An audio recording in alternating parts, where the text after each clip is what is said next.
On reste dans la culture de la musique. Aujourd'hui, on va commencer avec la musique de l'un de vos compatriotes, d'ailleurs, un grand compositeur argentin. Écoutez.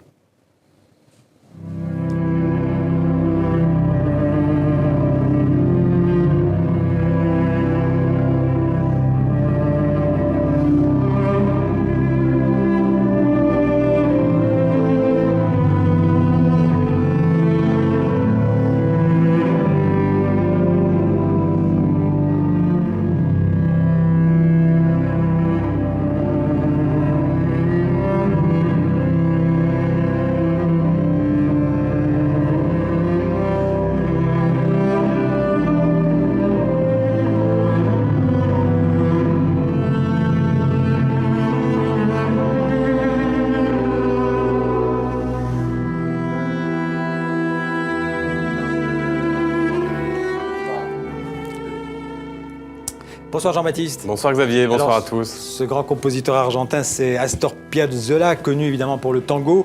Et là, on l'a vu jouer par un jeune violoncelliste français, Christian-Pierre Lamarca, que vous nous présentez, Jean-Baptiste. Lui, il a 33 ans et c'est l'un des violoncellistes français les plus brillants d'aujourd'hui.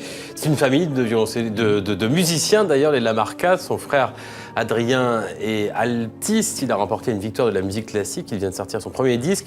Lui, Christian-Pierre, il est loin d'être à son premier album. Il a notamment enregistré déjà le Graal des violoncellistes, les suites de Jean-Sébastien Bach. Et là, il revient avec un disque qui s'appelle Cantus. Il s'agit de musique religieuse. Il va nous en parler. Il a un talent fou, ce jeune violoncelliste. Et en plus, il a un sourire sympathique et je vous propose de l'écouter. Et il est extrêmement sympathique et souriant.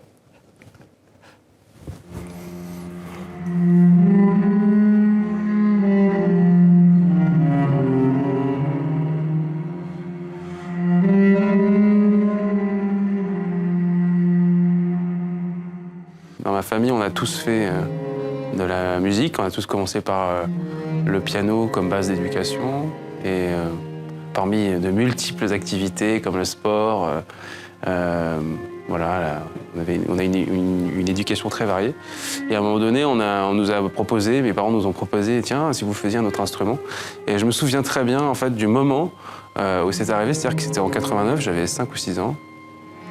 Et il y a eu la chute du mur de Berlin et j'ai vu Rostropovitch jouer devant le mur. Et je me suis dit, waouh.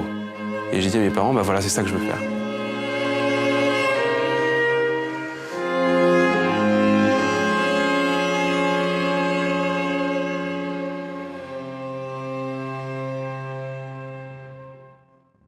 Ce projet-là, c'est vraiment un projet que j'ai mûri pendant très longtemps. J'avais déjà cette idée il y a à peu près une dizaine d'années. J'ai un peu baigné dans la musique sacrée depuis que je suis enfant, parce que mon père était maître de chapelle. Donc dans ma famille, j'ai beaucoup traîné dans les... traîné entre guillemets, mais j'ai passé beaucoup de temps à écouter la musique sacrée.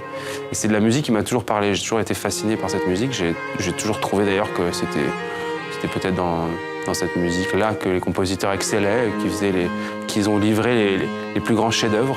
Et je me suis dit, j'avais toujours eu envie de jouer cette musique.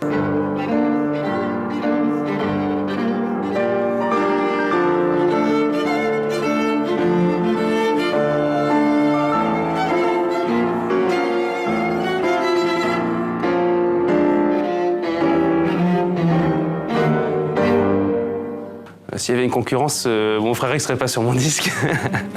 Non, au contraire, puis on fait pas du tout le même instrument, qu'on ne touche pas le même répertoire. Au contraire, on fait très attention à garder, comment dire, un équilibre dans nos relations, de façon à ce que notre union et notre fraternité ne soient pas émaillées de quoi que ce soit.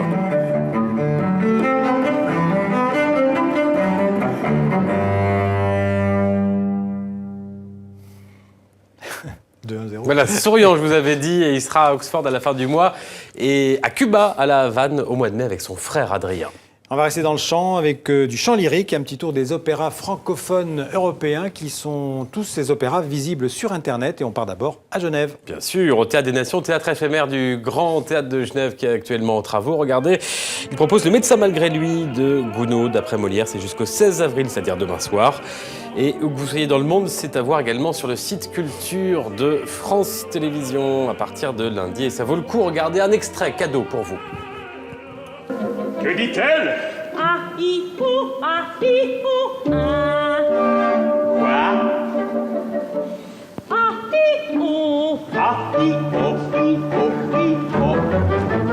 Quel plaisant langage est cela? Monsieur, c'est là sa maladie. Comment? C'est là sa maladie. Oui, monsieur, c'est sa maladie. Sa langue, un jour s'est engourdie. Sans qu'on ait pu savoir... Alors, un autre opéra, on part en Belgique, à Liège, avec un compositeur peu connu, Aubert. Aubert, la station de métro parisienne, est connue des Français, le compositeur du 19e siècle, un peu moins. Voici pourtant le charmant Manon Lescaut, écrit bien avant celui de Puccini. C'était à l'Opéra Royal de Wallonie jusqu'au 19 avril. Et là encore, c'est une rareté à découvrir où que vous soyez dans le monde, sur le site de France Télévisions, l'indispensable Culture Box. Merci Jean-Baptiste, et à demain. À demain.